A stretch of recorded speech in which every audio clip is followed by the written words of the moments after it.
On April 15, 1912, when the RMS Titanic slipped beneath the icy waters of the North Atlantic, it took 1,217 souls with it.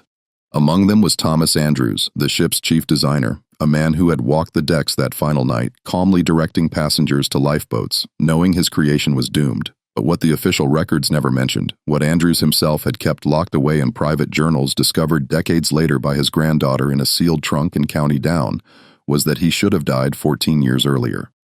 In the spring of 1898, a young black boy named Joseph Harper pulled Andrews from the freezing waters of Belfast Lough after a shipyard accident that was quietly buried by Harland and Wolff. The company paid the boy's family a modest sum, £50, the equivalent of 6 months' wages for a skilled worker, and arranged for Joseph to work aboard their ships when he came of age, a reward that would eventually place him on the Titanic's maiden voyage, 2 lives bound by a single act of courage in cold water, meeting the same fate in the same cold water 14 years later. The question that haunted Andrews' surviving family for generations. The question that appeared in his final journal entry the night before the iceberg was simple and devastating. Did the architect remember the boy who saved him when they both went down together? And if he did remember, why didn't he save him in return? Before we continue with the story of Joseph Harper and Thomas Andrews, I need you to do something. Hit that subscribe button and turn on notifications so you never miss stories like this one. And tell me in the comments which state or city are you listening from right now. I love knowing where our community is watching from. Now let's go back to where this all began. In the shipyards of Belfast, 1898, where a boy who couldn't swim would jump into freezing water to save a stranger's life. The spring of 1898 arrived cold and unforgiving in Belfast, Northern Ireland. The city's skyline was dominated by the towering cranes of Harland and Wolff shipyard, massive iron structures that rose like skeletal giants against the gray sky, their arms reaching out over the water as if grasping for something just beyond their reach. The clang of hammers against steel echoed from dawn until well past dusk, a rhythmic percussion that became the heartbeat of the city. This was the heart of the British Empire's shipbuilding industry, where vessels of unprecedented size and ambition were taking shape, where men spoke in measurements and tonnage, where fortunes were made and lives were lost in equal measure. Among the hundreds of workers who passed through those gates each morning was a 24-year-old naval architect named Thomas Andrews, nephew of Lord Peary, the shipyard's chairman. Andrews had privilege in his blood. His family owned land in County Down. His uncle controlled one of the most powerful shipbuilding companies in the world. His name opened doors that remained closed to ordinary men. But he'd earned respect through his hands and his mind. He knew every rivet, every plate, every measurement of the ships he helped design. He could look at a blueprint and see not just lines on paper, but the living vessel it would become. Could predict how it would move through water, how it would handle in storms, where its weaknesses lay. The other architects worked from offices surrounded by books and instruments, their hands soft and clean. Andrews worked in the yards. He climbed into the half-built hulls, ran his fingers along the welds, asked questions of the riveters and pliers. He had a notebook he carried everywhere, bound in brown leather filled with sketches and calculations in his precise handwriting. Some of the older workers muttered that he was too familiar, that a man of his station shouldn't be getting his hands dirty, that he was setting a bad example. But the younger ones, the ambitious ones, they watched him and learned. They saw that he cared about the ships not as investments or prestige projects, but as living things that would carry human lives across dangerous waters. Belfast in those years was a city of stark contrasts, a place where wealth and poverty lived side by side, separated by invisible but impenetrable walls. The wealthy shipyard owners lived in grand Victorian homes in the hills overlooking the city, houses with multiple stories and manicured gardens where servants moved silently through carpeted halls, and dinner was served on china that cost more than a worker's annual wage. The workers, Irish, Scottish, and a small but growing population of black sailors and dock workers, crowded into narrow brick rowhouses near the waterfront, buildings that had been constructed quickly and cheaply to house the influx of labor the shipyards demanded. The air tasted of coal smoke and salt, and on certain days when the wind blew from the east, you could smell the rendering plants that processed whale oil for the lamps that still lit most of the city's streets. A thick, cloying odor that settled in your clothes and hair and never quite washed out. The streets near the waterfront were a maze of narrow alleys and courtyards where laundry hung on lines stretched between buildings and children played in the mud. The pubs were always full, men drinking away their wages and their fears, singing songs from the old country, fighting over politics and religion and things that didn't matter. The churches were full too, on Sundays. Protestant and Catholic congregations eyeing each other with suspicion across the divide. Each convinced of their righteousness, each certain that the other was damned. Joseph Harper was 11 years old that spring, small for his age, but wiry and quick, with dark eyes that missed nothing, and hands that were always busy. His father, Samuel Harper, had come to Belfast 5 years earlier from Liverpool following work as a coal trimmer on merchant vessels. Samuel had been born free in Philadelphia in 1855, the son of a man named Elijah Harper, who'd escaped slavery in Maryland through the Underground Railroad in 1847. Elijah had made it to Philadelphia with nothing but the clothes on his back and a determination to never be owned again. He'd worked on the docks, saved his money, married a free woman named Ruth, and raised his son to be proud and careful in equal measure. Samuel had inherited his father's work ethic and his mother's intelligence. He'd learned to read and write at a Quaker school in Philadelphia, had worked his way up from dock labor to skilled positions on ships. When his wife Mary died of consumption in 1893, leaving him alone with 6-year-old Joseph, Samuel had made a decision. America was changing, but not fast enough. The promise of equality was still just a promise. He'd heard that there was work in Liverpool, that the British ports were hiring, that a skilled man could make a decent living regardless of the color of his skin. It wasn't entirely true, but it was true enough. He'd taken Joseph and crossed the Atlantic, working his passage as a coal trimmer, and settled in Liverpool. But Liverpool had its own problems. Too many workers, not enough jobs, wages that barely covered rent and food. When Samuel heard that Belfast was booming, that Harland and Wolff was hiring anyone who could work, he'd moved again. They'd arrived in Belfast in the winter of 1893 when Joseph was 6 years old and still grieving for his mother. Samuel had found work as a coal trimmer in the shipyard.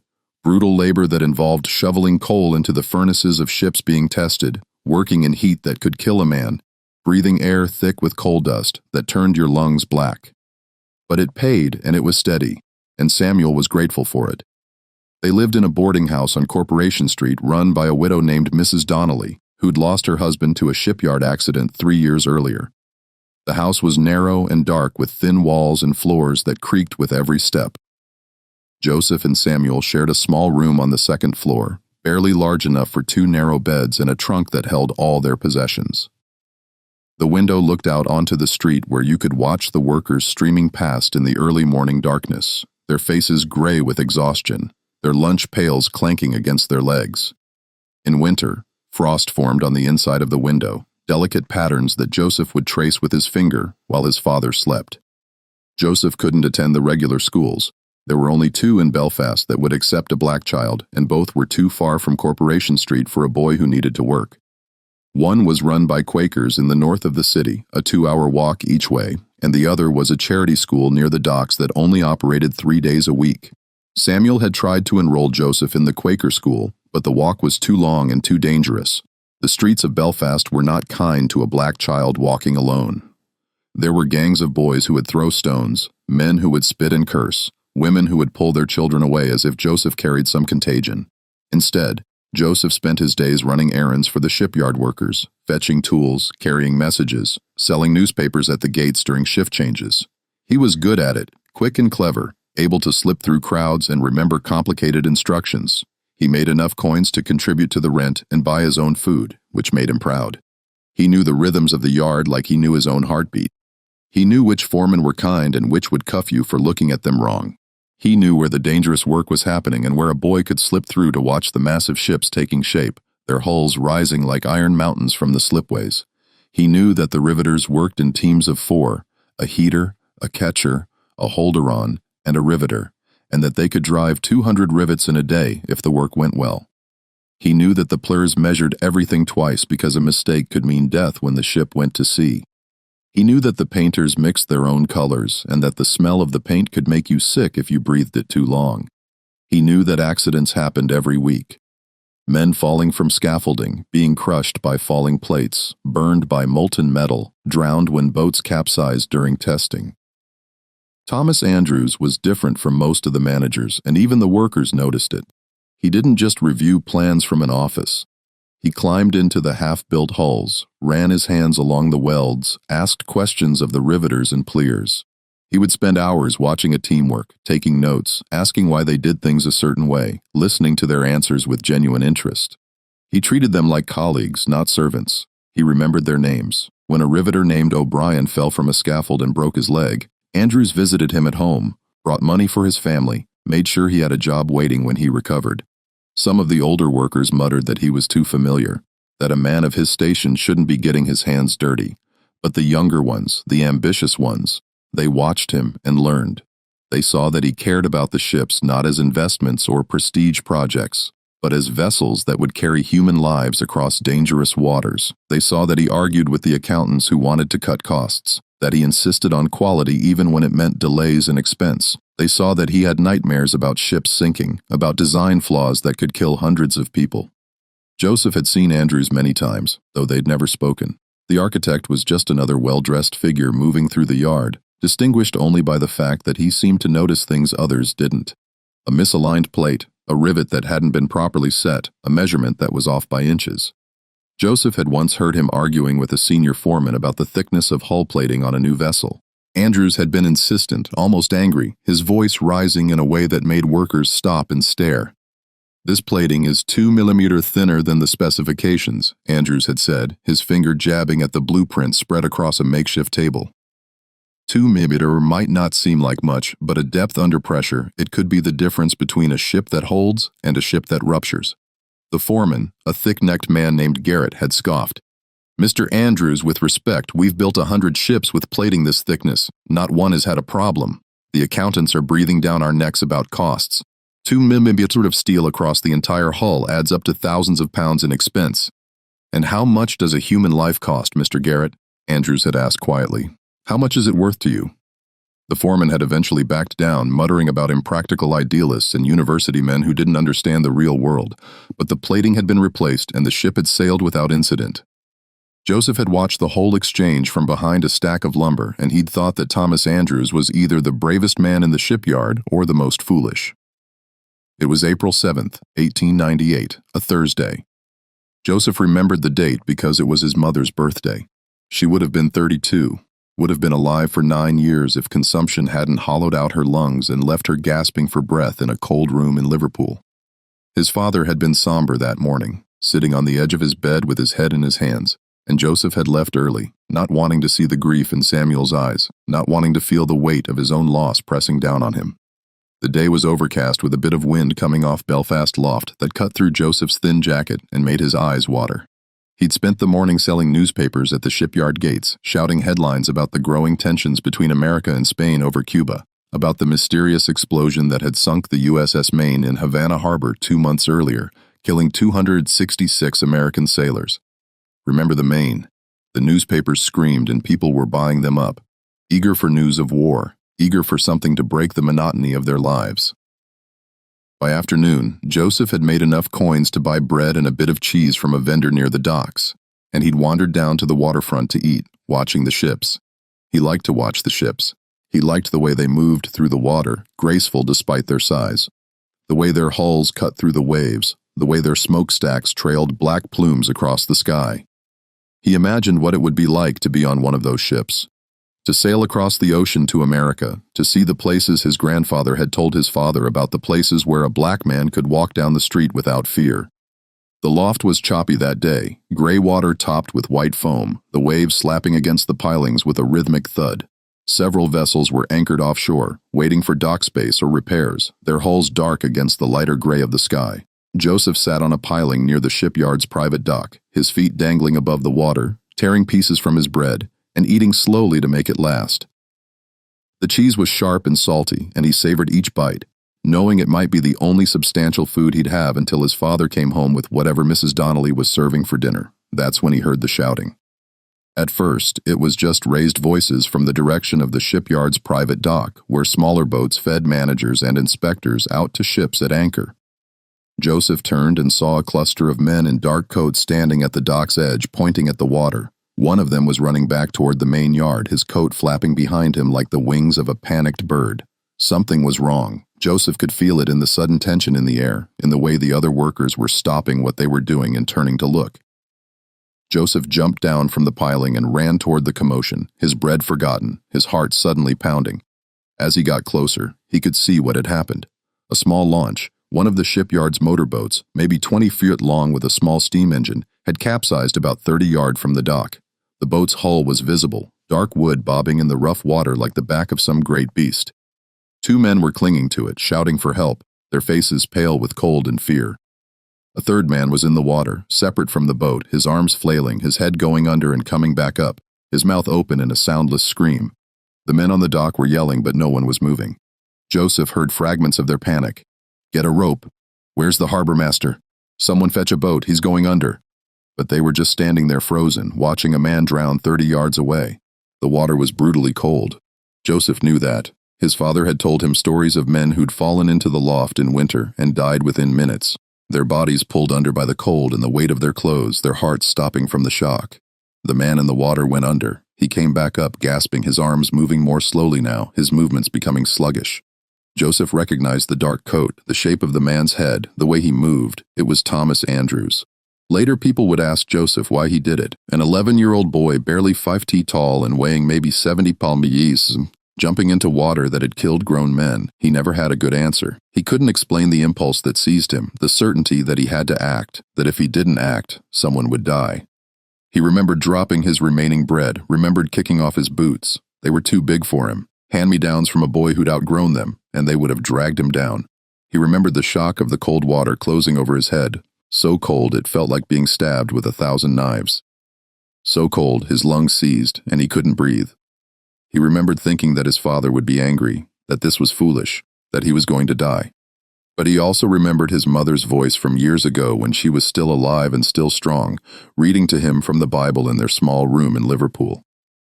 "Greater love hath no man than this, that a man lay down his life for his friends."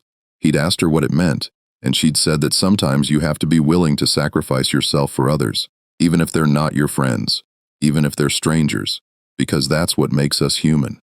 The cold was worse than he'd imagined. It felt like knives in his chest, like his lungs were being crushed by an invisible hand, like his heart was going to stop. He couldn't breathe properly. Each gasp brought in more water than air, but he could see Andrews maybe 20 feet away, struggling to stay afloat, his coat billowing around him like dark wings. Joseph swam. He wasn't a strong swimmer. He'd learned in the calmer waters of the Mersey back in Liverpool, paddling in the shallows with other children while their mothers washed clothes on the banks. But he pushed forward, his arms cutting through the waves, his legs kicking frantically. Andrews went under again. Joseph dove, his eyes open in the murky water, and he saw the architect sinking, his coat billowing around him, his arms reaching up toward the surface, his face gray and slack. Joseph grabbed the coat, then Andrews' arm, and pulled. They broke the surface together. Andrews was coughing, choking on cider, his face gray, his lips blue, his eyes were unfocused, rolling back in his head. "Hold on," Joseph gasped, his own voice sounding strange and distant. "Hold on to me." He got his arm around Andrews' chest under his arms and started pulling him back toward the dock. It felt impossible. Andrews was a grown man, easily 110 to 60 pounds, and his clothes were soaked, adding another 20 or 30 pounds. Joseph was just a boy, small and thin, and the cold was sapping his strength with every second. His muscles were screaming. The cold was making his fingers numb. He couldn't feel his legs anymore, but he kept swimming, kept pulling, kept moving because the alternative was letting go, and letting go meant death. The dock seemed impossibly far away. The men were still shouting, but now they were doing something, throwing a rope, running for a boat. Joseph could see Mrs. Donnie's face in his mind, could see his father's face, could see his mother's grave in Liverpool. He thought about how stupid this was, how he was going to die saving a man who didn't even know his name, a man who would never have jumped in to save him. Hands reached down from the dock. Someone had thrown a rope, and it was floating nearby, a thick hemp rope that looked like salvation. Joseph grabbed it with his free hand, his fingers so numb he could barely feel it, and held on while the men above pulled them in. The rope burned his palm, scraped the skin raw, but he held on. They were moving through the water slowly, agonizingly slowly, but moving. He remembered being lifted from the water, strong hands grabbing his arms and hauling him up onto the dock like a fish. He remembered being wrapped in a rough blanket that smelled of tar and tobacco. Remembered someone pouring something hot and bitter down his throat. whiskey probably burning all the way down. He remembered Thomas Andrews lying on the dock, coughing up water, his chest heaving, his whole body shaking. And he remembered the silence that fell over the men gathered there. A silence that felt heavy, almost frightened, as if they'd witnessed something they weren't supposed to see. A man in a fine overcoat. Joseph would later learn it was Lord Peary himself, the chairman of Harland and Wolff, Andrews' uncle, knelt beside Andrews, his hand on the architect's shoulder. Peary's face was pale, his expression a mixture of relief and something else, something darker. He looked at Joseph, then at the other man, and said quietly, his voice carrying despite its softness, "Get them inside. Both of them. And not a word of this to anyone. Do you understand? Not a word." The men nodded, their faces carefully blank. Joseph was too cold and too exhausted to wonder what it meant. He was lifted again, carried through the shipyard like a sack of grain, and taken to a building he'd never been inside before. The last thing he saw before they carried him through the door was the capsized launch being towed back to the dock and the two men who'd been clinging to it being helped onto dry land, their faces white with shock. Joseph woke up in a room he didn't recognize. It was warm, blessedly warm, with a fire burning in a small hearth, the flames casting dancing shadows on the walls. He was lying on a cot covered with heavy blankets that smelled of mothballs and lavender. His clothes were gone, replaced by a shirt and trousers that were too large for him. The sleeves hanging past his hands, the waist cinched with a piece of rope. His body ached, every muscle sore, and his throat felt raw as if he'd been screaming. For a moment, he couldn't remember where he was or how he'd gotten there. Then it came back. The water, the cold Andrews sinking beneath the surface, the rope burning his hand. The door opened, and a woman in a nurse's uniform entered. She was middle-aged with gray hair pulled back in a severe bun and kind eyes behind wire-rimmed spectacles. She smiled when she saw he was awake, a genuine smile that reached her eyes.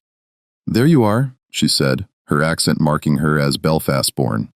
"You gave us quite a fright. How do you feel? Where am I?" Joseph's voice came out as a croak, barely audible. "Harland and Wolff's medical office. You've been asleep for nearly 6 hours." She poured water from a pitcher into a cup and handed it to him. "Drink slowly. Your body's been through quite an ordeal." The water was cool and clean, the best thing Joseph had ever tasted. He drank it all, then asked the man in the water, "Is he?" "Mr. Andrews is fine, thanks to you." The nurse's expression became more serious, her smile fading. "You're a very brave boy. Very foolish, but very brave. Do you know you could have died? That water is cold enough to kill a grown man in minutes, a boy your size." She shook her head. "It's a miracle you're alive." "I had to help him," Joseph said simply. "Yes," the nurse said softly. "I suppose you did." Over the next 2 days, Joseph stayed in that small room. The nurse, her name was Mrs. Brennan, and she'd worked at the shipyard for 15 years, treating everything from minor cuts to fatal injuries, brought him food, and checked on him regularly. The food was better than anything he'd eaten in months. Hot soup with real meat in it, fresh bread with butter, tea with sugar. He ate slowly, savoring every bite, knowing it wouldn't last. No one else came. Joseph asked about his father, and Mrs. Brennan said that Samuel had been notified, that he'd been told Joseph was safe and would be home soon, but Samuel didn't visit. And Joseph wondered if he wasn't allowed to, if there was some rule about who could enter this part of the shipyard. He spent the time sleeping and thinking, trying to understand what had happened, why the men on the dock had frozen, why Lord Peary had looked so frightened. On the third day, his father arrived. Samuel Harper stood in the doorway for a long moment just looking at his son, his face a mixture of relief and anger and something else Joseph couldn't quite identify. Fear, perhaps, or pride. Then he crossed the room in 3 long strides and pulled Joseph into a fierce hug so tight Joseph could barely breathe. "Don't you ever do something like that again," Samuel whispered, his voice rough. "Do you hear me? Don't you ever." "I'm sorry, Papa. You could have died." Samuel pulled back, his hands on Joseph's shoulders, his eyes searching Joseph's face. "That water would have killed you. You can barely swim. What were you thinking?" "I wasn't thinking," Joseph admitted. I had to help him." Samuel's expression softened slightly. "No, it didn't. And you saved a man's life." He paused, then added, his voice dropping to barely above a whisper. "An important man. They've been asking about you, asking what we need, what they can do for us." That afternoon, Lord Peary himself came to the medical office. He was a tall man with a gray beard and sharp eyes that seemed to see everything, dressed in a suit that probably cost more than Samuel made in a year. He shook Joseph's hand formally as if Joseph were an adult, his grip firm and dry, and thanked him for his courage. Then he turned to Samuel and his expression became businesslike. "Mr. Harper, your son did an extraordinary thing. He saved the life of one of our most valuable employees and my nephew. I want to ensure that his bravery is properly recognized." What followed was a conversation that Joseph only partially understood. Peary spoke of compensation, of opportunities, of gratitude. Samuel listened carefully, his face unreadable, asking occasional questions in a quiet voice. Finally, Peary made his offer, a sum of £50, more money than Samuel made in 6 months of brutal labor in the coal holds, and a position for Joseph aboard one of Harland and Wolff's ships when he came of age, training as a steward with the possibility of advancement. "It's a good life," Peary said, his voice smooth and persuasive. "Steady work, travel, a future better than the docks, better than what most boys like him can hope for." Samuel looked at his son, then back at Peary and the other matter. Peary's expression hardened slightly, his eyes growing cold. "The incident has been recorded as an accident during routine maintenance. Mr. Andrews was inspecting a launch when it capsized due to mechanical failure. He was rescued by shipyard personnel. There will be no public mention of your son's involvement." "Why?" Joseph asked. The adults turned to look at him, surprised that he'd spoken. "Why can't people know?" Peary's smile was thin, not reaching his eyes. "Because, young man, it would raise questions we'd prefer not to answer. Questions about why a senior architect was on that boat without proper safety measures. Questions about the boat's maintenance. Questions that could damage the company's reputation." He paused, choosing his words carefully, "and because it would draw attention to you and your father. Not all attention is welcome, especially for," he trailed off. But the implication was clear. Samuel's jaw tightened, a muscle jumping in his cheek, but he nodded. "We understand. Good." Peary stood brushing imaginary dust from his coat. "The money will be delivered to your home tomorrow. And Joseph, when you're ready, when you're old enough, come find me. I'll make sure you have that position." After Peary left, Joseph asked his father, "Why did he really want it kept quiet?" Samuel was silent for a long moment, staring at the closed door. Then he said, his voice heavy with bitterness, "Because powerful men don't like to owe their lives to people like us. It makes them uncomfortable. It makes them look weak. And because if people knew that a black boy had to jump in to save a white man, while other white men stood on the dock and did nothing," he shook his head, "it's easier for everyone if it never happened." "But it did happen," Joseph said. "Yes," Samuel agreed. "It did. But that doesn't mean anyone wants to remember it. But it had happened, and Thomas Andrews knew it." Joseph saw Andrews one more time before they left the shipyard. The architect was in his office, a large room with windows overlooking the loft, his arm in a sling, reviewing plans spread across a large table. When Joseph and his father were shown in by a clear, Andrews stood immediately, wincing slightly at the movement. His face was still pale, but his eyes were clear and focused. "Joseph," he said, and Joseph was surprised that Andrews knew his name. "I wanted to thank you properly what you did." He stopped, seeming to struggle for words, his hand gripping the edge of the table. "I owe you my life.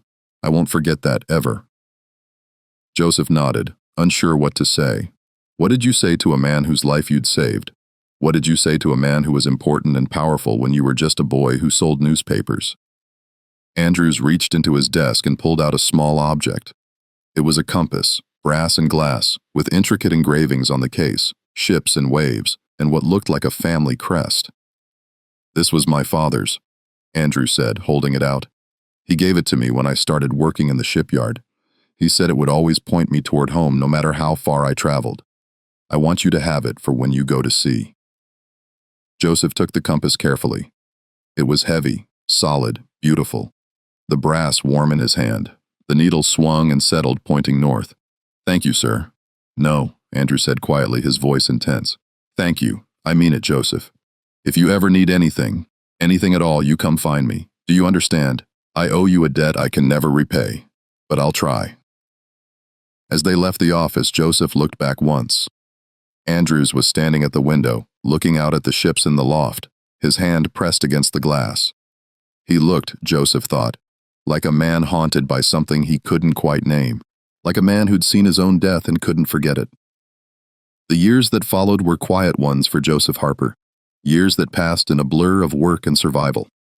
The 50-pound Peary had given them changed their lives in small but significant ways. Samuel was able to move them to a better boarding house, one with a separate room for Joseph and heat that actually worked in winter, where the walls were thicker and you couldn't hear every conversation in the neighboring rooms.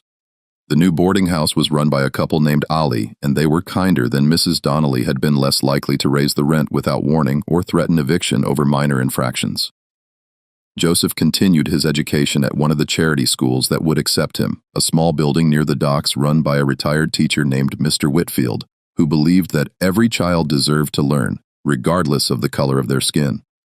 Joseph was good with numbers, good with his hands, good at understanding how things worked.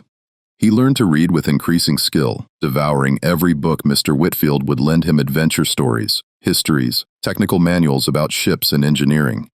He learned to write in a clear, precise hand. He learned geography and basic mathematics enough to navigate and calculate distances and angles, but he never forgot the water, or the weight of Thomas Andrews sinking beneath the surface, or the silence of the men on the dock. Sometimes late at night, he would wake up gasping, convinced he was drowning, his lungs burning with phantom cold. He would lie in the darkness, listening to his father's breathing in the next bed, and wonder if Andrews had nightmares too. He kept the compass Andrews had given him in a small wooden box under his bed, wrapped in a piece of cloth to protect it from scratches. Sometimes late at night, he would take it out and hold it, feeling the weight of it, watching the needle swing toward north. He wondered if Andrews thought about that day. He wondered if the architect had nightmares about the cold water closing over his head, about the moment when his strength gave out and he started to sink, about the certainty of death. In 1902, when Joseph was 15 years old and starting to think about his future, about the promise Lord Peary had made, Samuel died. It was sudden, a heart attack while working in the hold of a cargo ship being fitted out. One moment he was shoveling coal into a furnace, his body moving with the practiced rhythm of years of labor, and the next he was on the floor clutching his chest, his face gray. He was dead before they could get him to the surface, before anyone could fetch a doctor, before Joseph could be summoned from the docks where he was working. Joseph was alone. The boarding house keeper, Mrs. Ali, let him stay on for a few weeks out of charity, but eventually she needed the room for paying tenants. Joseph found work where he could, running errands, cleaning stables, loading cargo at the docks, taking any job that would pay enough for food and a place to sleep. He was tall now, nearly 6 feet, with his father's broad shoulders and his mother's quick mind. But work was scarce, especially for a black teenager in Belfast. The city was changing. Tensions between Protestant and Catholic workers were rising, erupting into violence with increasing frequency. There were fights, sometimes riots, streets that became battlegrounds over religion and politics and ancient grudges. Joseph learned to keep his head down, to avoid attention, to move through the city like a ghost, invisible and unthreatening. He slept in a room he shared with 3 other men, all of them dock workers in a building that should have been condemned years ago. The roof leaked when it rained. The walls were thin enough that you could hear rats moving inside them. The privy was shared by 20 people and never quite clean, but it was shelter and it was cheap, and Joseph was grateful for it. In the spring of 1903, he remembered Lord Peary's promise. He went to the Harland and Wolff offices, a grand building near the shipyard gates, and asked to see the chairman. The clerk at the desk, a thin man with a pinched face and cold eyes, looked at him with barely concealed contempt and told him to leave. Joseph persisted, explaining about the promise about the incident in 1898. The clerk laughed, a harsh, mocking sound, and told him that Lord Peary didn't make promises to people like him, that he should stop wasting everyone's time with his lies and delusions. Joseph left humiliated and angry, his face burning with shame. He'd been foolish to believe the promise would be kept. Powerful men made promises all the time, promises they never intended to honor. Why should he be different? But 2 days later, a man came to his boarding house, one of Peary's assistants, a young clerk named Patterson, who looked uncomfortable and apologetic. The man apologized for the clerk's behavior, said that the man had been reprimanded, and told Joseph to report to the White Star Line offices the following Monday. A position had been arranged just as Lord Peary had promised. Joseph would be trained as a steward on the RMS Oceanic, one of White Star Line's premier vessels. That's how Joseph Harper became a steward on the RMS Oceanic, one of White Star Line's premier vessels. He was 16 years old, tall and strong, with his father's work ethic and his mother's intelligence. The work was hard, long hours, demanding passengers, cramped quarters below deck where the crew slept in bunks stacked 3 high, but it was steady, and it paid better than anything he could have found on land. Joseph learned quickly. He learned how to serve meals without being noticed, how to anticipate what passengers needed before they asked, how to navigate the complex hierarchy of ship life, where everyone had a rank and a place. He learned which officers were fair and which were cruel, which passengers would tip generously and which would complain no matter how perfect the service. He learned the rhythms of the sea, the way a ship moved in calm water and in storms, the way the engines throbbed through the hull, the way the smell of salt and coal smoke became as familiar as breathing.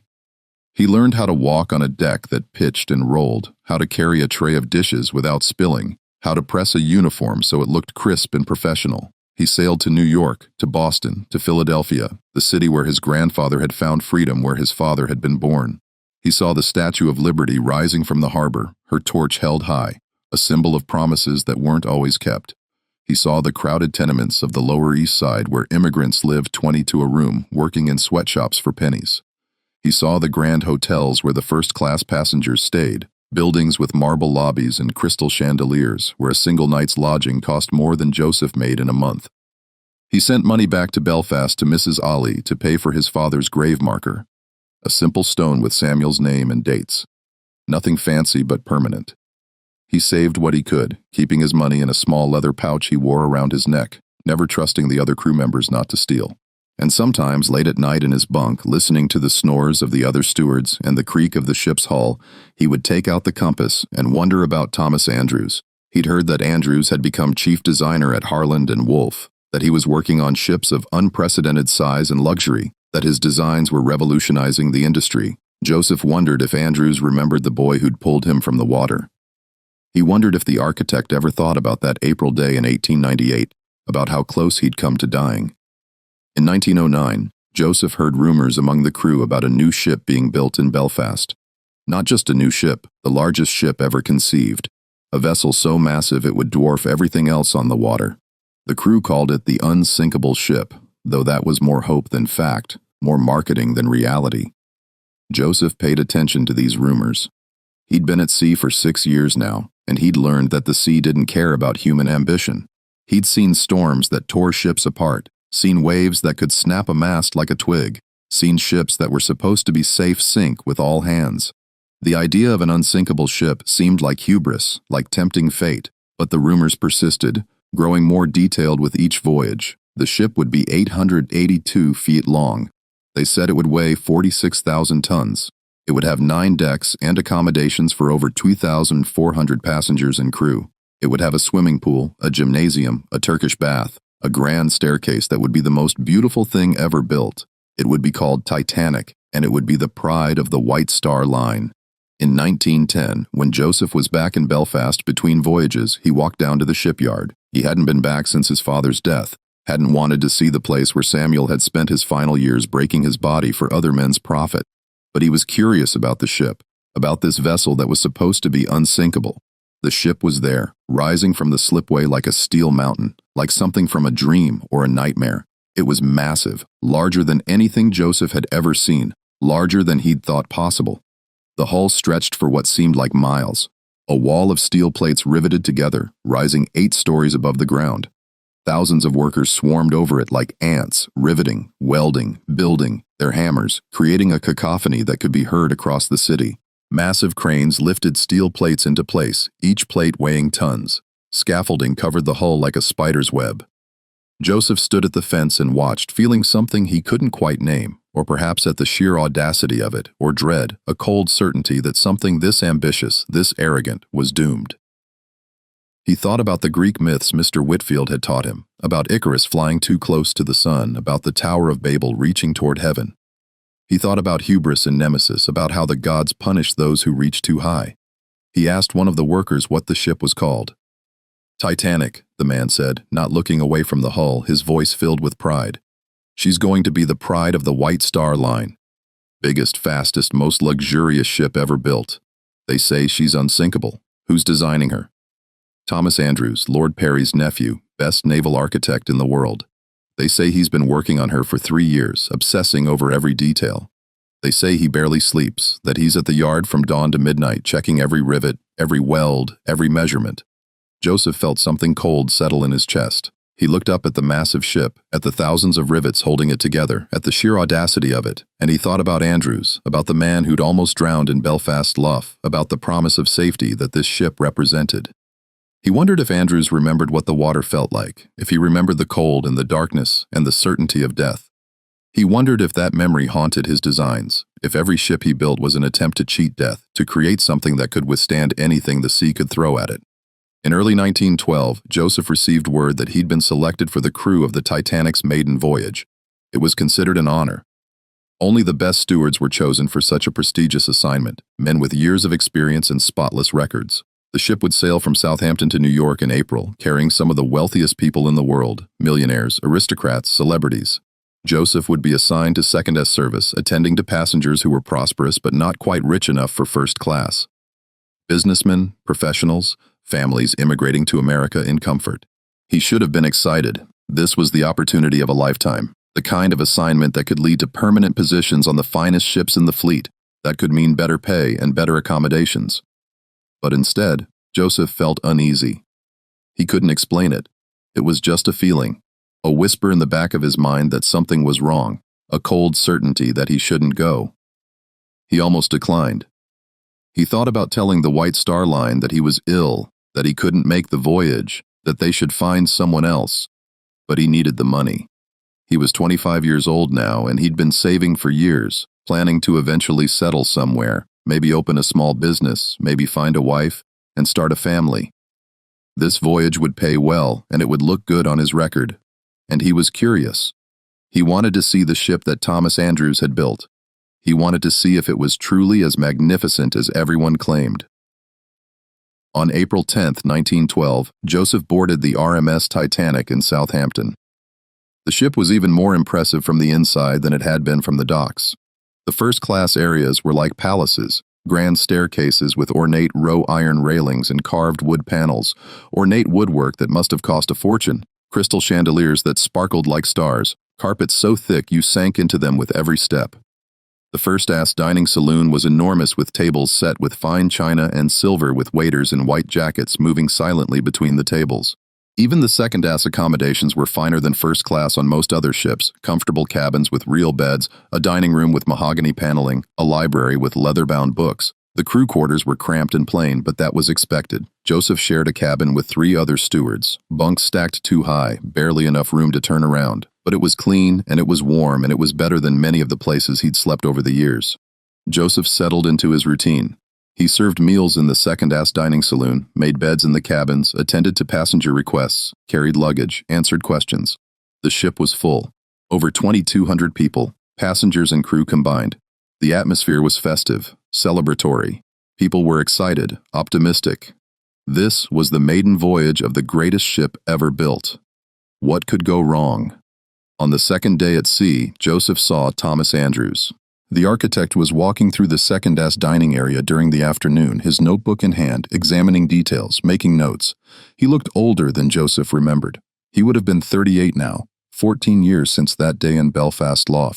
But he still had that same intense focus, that same attention to every detail. He was frowning slightly, running his hand along the wood paneling, checking the joints, testing the fixtures. He made a note in his book, then moved on to examine the windows. Joseph stood frozen, his tray of dishes in his hands, watching.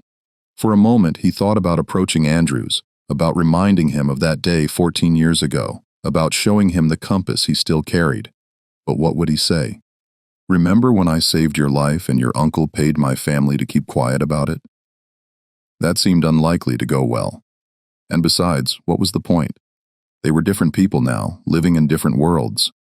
The architect and the steward, the designer and the servant. Andrews looked up from his notebook. His eyes passed over Joseph without recognition. Just another steward in a white jacket. Just another servant.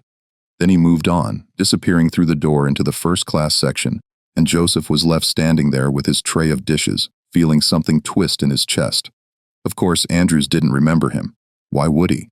Joseph had been a child, and Andrews had been in shock, half drowned, barely conscious. And even if Andrews did remember, what difference would it make? The debt had been paid, £50 and a job. That was the transaction. That was all it had ever been. That night, Joseph couldn't sleep. He lay in his bunk, listening to the sounds of the ship, the throb of the engines deep and rhythmic, the creaking of the hull as it moved through the water, the distant voices of other crew members, the footsteps of passengers walking on the deck above. He took out the compass Andrews had given him all those years ago. The brass was tarnished now, despite his efforts to keep it polished, but it still worked. The needles still pointed north, steady and true. He thought about his father, about the promise Lord Peary had made, about the path that had led him to this moment. And he thought about the water, about how cold it had been, about how Andrews had looked when Joseph pulled him to the surface, gray-faced, gasping, terrified, his eyes wide with the knowledge of how close he'd come to death. Joseph had saved Andrews' life once. He wondered with a chill that had nothing to do with the temperature, if he would have to do it again. He wondered if that was why he was here. If fate or God or whatever force controlled the universe had brought him to this ship for a reason. The thought was absurd, superstitious, the kind of thing his father would have dismissed, but Joseph couldn't shake it. April 14th, 1912 was a clear, cold night. The sea was calm, almost unnaturally so, like black glass stretching to the horizon, reflecting the stars above. There was no moon, and the darkness was absolute, broken only by the lights of the ship. Joseph had finished his evening duties, clearing the tables after dinner, helping passengers to their cabins, answering questions about tomorrow's arrival in New York, and was heading to his bunk when he felt the ship shudder. It wasn't a violent impact, not the crash you'd expect from a collision, just a strange grinding sensation that ran through the hull, a vibration that lasted maybe 10 seconds and then stopped.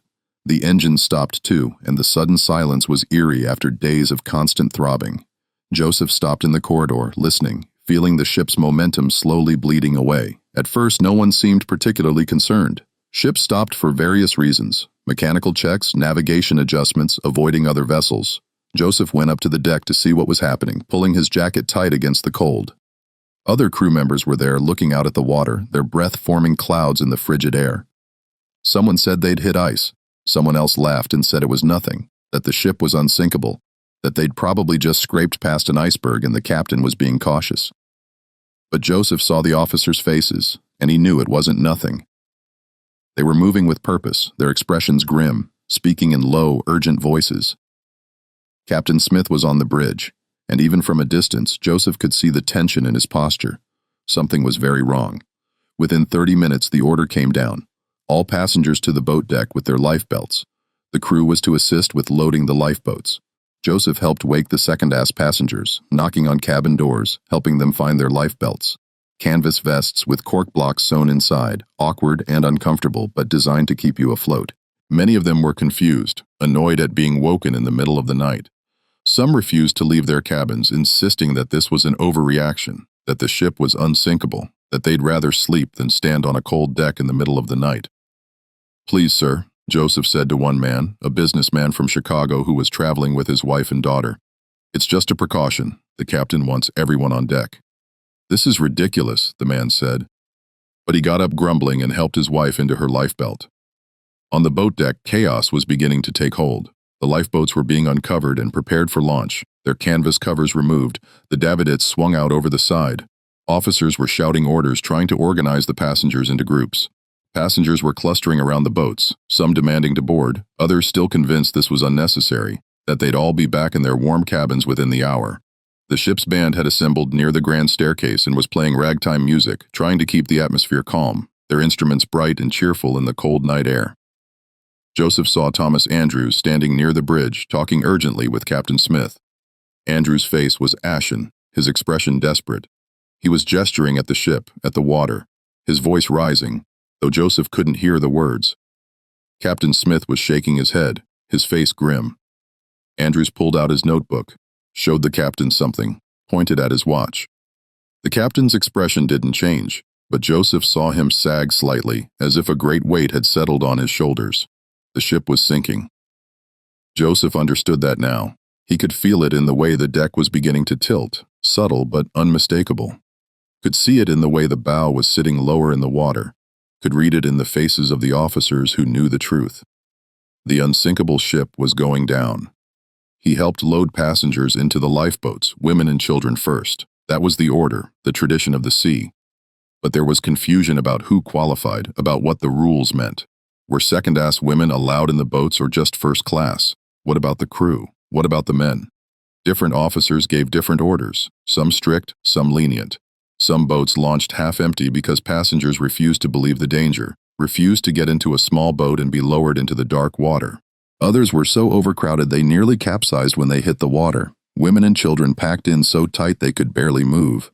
Joseph worked mechanically, helping people into the boats, untying ropes, following orders, trying not to think about what was happening around him. The night was filled with sounds, crying children, shouting men, the groan of the ship's structure as it bent under the strain, the splash of lifeboats hitting the water. The water was rising up the deck now, inch by inch, flooding through the lower decks, filling the cargo holds and the engine rooms. The tilt was becoming more pronounced, making it difficult to walk, making dishes slide off tables and furniture shift. He saw Andrews again, walking through the first-class lounge. The architect was alone now, moving slowly, his hand trailing along the wood paneling, touching the carved details, the light fixtures, the furniture. He looked like a man saying goodbye to something he loved, like a man visiting a grave. Joseph followed him. "Mr. Andrews?" Joseph called.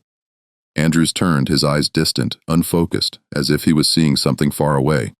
"Yes, the lifeboats, sir. You should. There aren't enough," Andrews said quietly, his voice flat, emotionless. "I designed this ship for 64 lifeboats." 64! It would have been enough for everyone with room to spare, but they cut it to 20. The Board of Trade only required 16, and they said 64 cluttered the deck, ruined the aesthetic, made the ship look unsafe.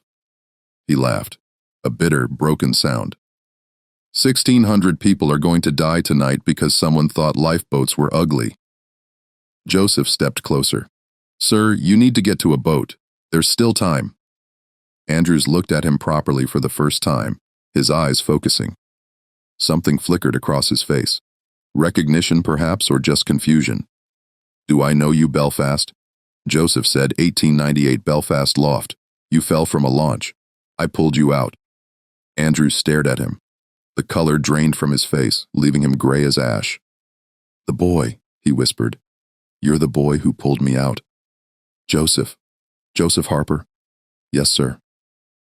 For a long moment, Andrews said nothing. Then he reached out and gripped Joseph's shoulder, his hand shaking. "You saved my life." "Yes, sir. And now we're both going to die on a ship I built." Andrews' voice broke, tears streaming down his face. "I'm so sorry. I'm so sorry. This is my fault. All of this. I should have fought harder for the lifeboats. I should have insisted on more safety measures. I should have." The ship lurched, a violent movement that sent them both stumbling. Somewhere below, something gave way with a sound like thunder. Like the world breaking apart, the lights flickered, went out, came back on dimmer than before. Andrew steadied himself against the wall, then looked at Joseph with sudden intensity. "Go," he said. "Get to a lifeboat. Your crew, they'll let you on if there's room. Go now. What about you?" "I'm staying." Andrew's voice was firm. "Final. This is my ship, my responsibility, my failure. But you have a chance. Take it, please. You saved my life once. Let me save yours now. Go." Joseph wanted to argue, wanted to insist that Andrews come with him, that there was still time, that they could both survive. But he could see in the architect's eyes that there was no point. Andrews had made his decision. He was going to go down with his creation, was going to pay for his failure with his life. "The compass," Joseph said, pulling it from his pocket. "The one you gave me. I still have it. I've carried it for 14 years. Andrews smiled, a sad, broken smile that didn't reach his eyes. "Good. That's good. Keep it. Remember me. Remember that I tried to build something beautiful, something safe. Remember that I failed." He pushed Joseph gently toward the door. "Go. Live. That's an order. That's the last thing I'll ever ask of you. Live." Joseph went. He ran through the tilting corridors, past passengers who were praying, past crew members who were drinking the last of the ship's liquor, past the band still playing on the deck, their music defiant in the face of death. He reached the boat deck just as the last lifeboat was being prepared for launch.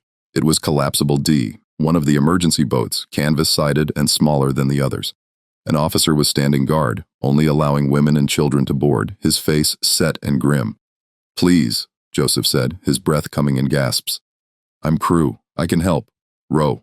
"No men," the officer said, not looking at him. "Women and children only. Captain's orders."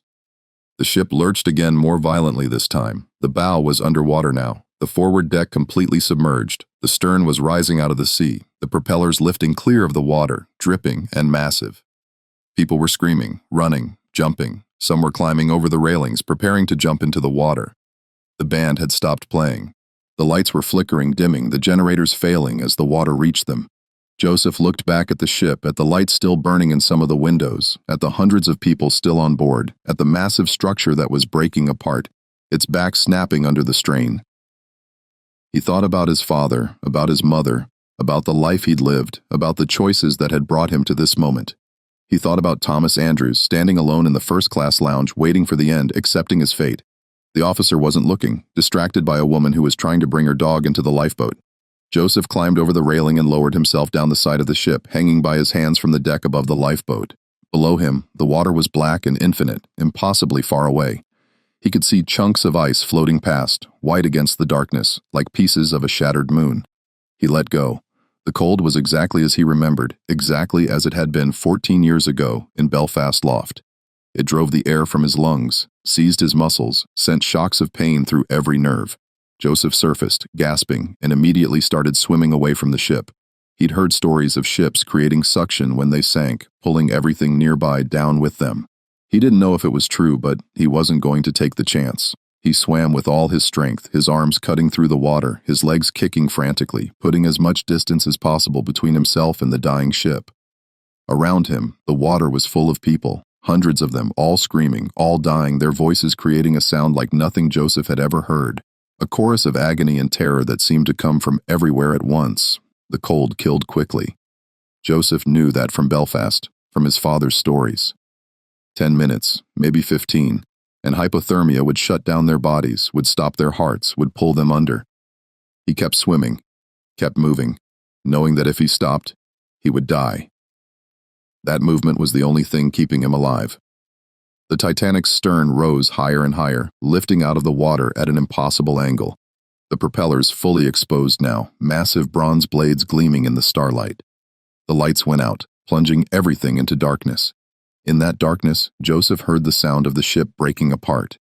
A deep grinding roar that seemed to come from the earth itself. The sound of steel tearing, of rivets popping, of a structure that had been built to last forever being destroyed in seconds.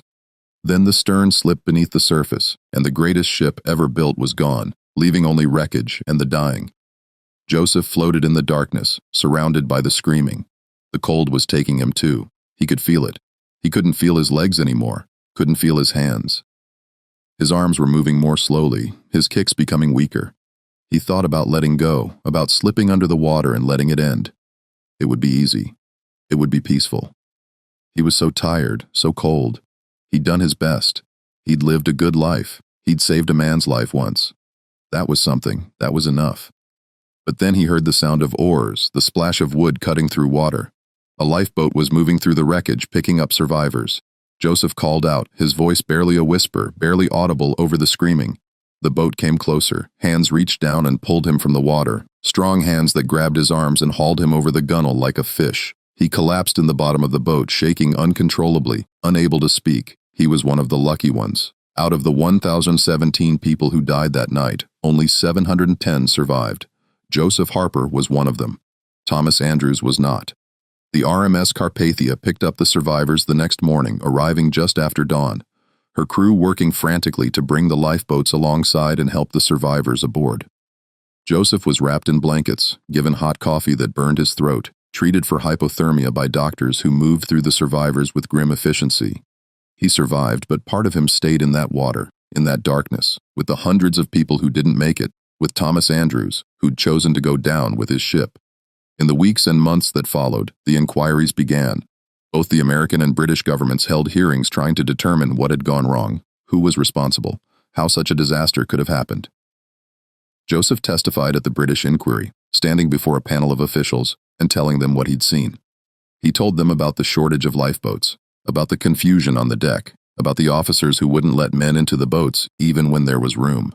He told them about Thomas Andrews, about the architect's last words, about his guilt and his sorrow, about how he'd known the ship was doomed and had accepted his fate. But he didn't tell them about Belfast Lough.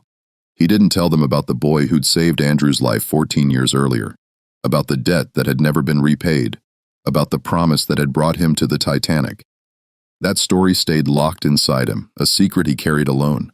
The newspapers called him a hero, one of the brave crew members who'd helped passengers into the lifeboats before saving himself. They didn't know that he'd jumped into the water because there was no other choice, that he'd survived by luck and stubbornness and the memory of cold water in Belfast. They didn't know about the compass he still carried, the compass Andrews had given him, the compass that had somehow survived the sinking, still pointing north, still working.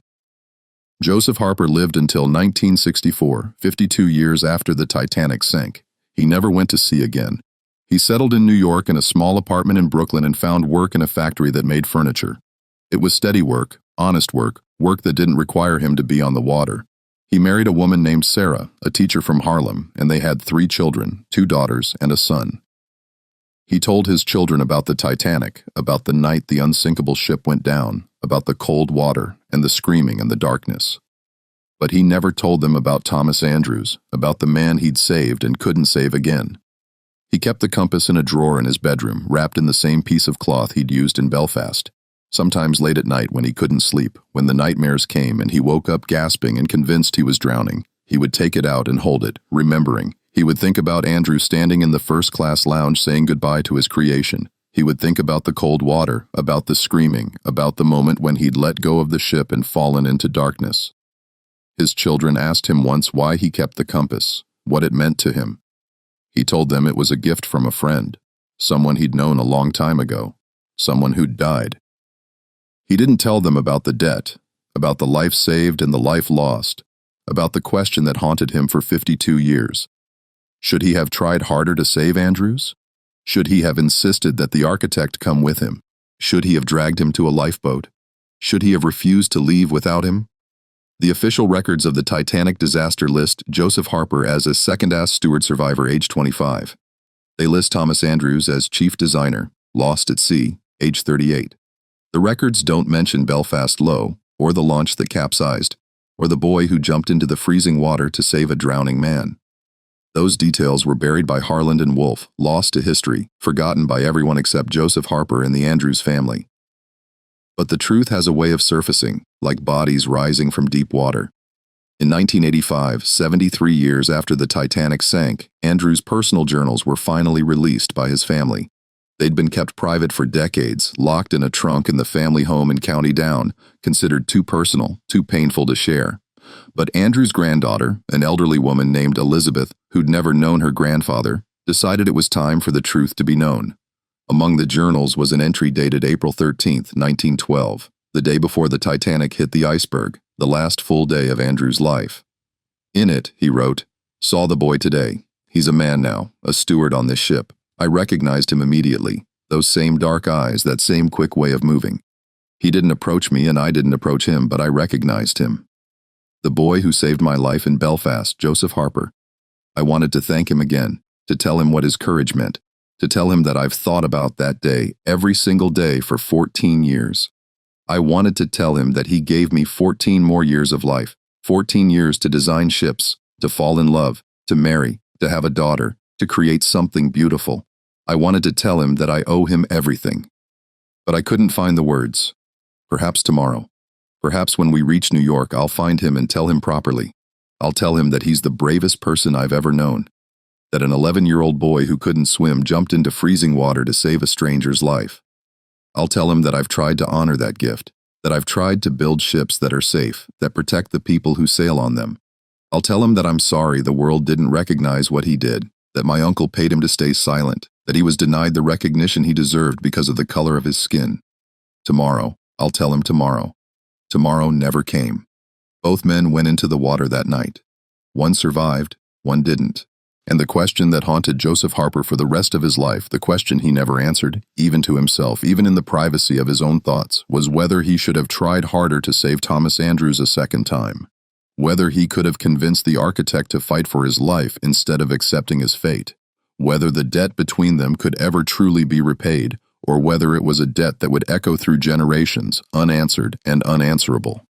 Joseph Harper died in his sleep in 1964 at the age of 77. His children found the compass in his drawer along with a newspaper clipping about the Titanic and a photograph of Thomas Andrews that Joseph had cut from a magazine years earlier. They didn't understand the connection, didn't know the story. The compass was sold at an estate sale bought by a collector who didn't know its history. It's in a museum now in Belfast in a display about Harland and Wolff. The placard says it belonged to Thomas Andrews, that it was his father's compass, that it was lost in the Titanic disaster. The placard is wrong. The compass survived because Joseph Harper carried it into the water and brought it back out again because he kept it for 52 years, as a reminder of a debt that could never be repaid. The sea keeps its secrets, but sometimes if you know where to look, if you dig deep enough into archives and journals and family records, you can find the truth beneath the surface.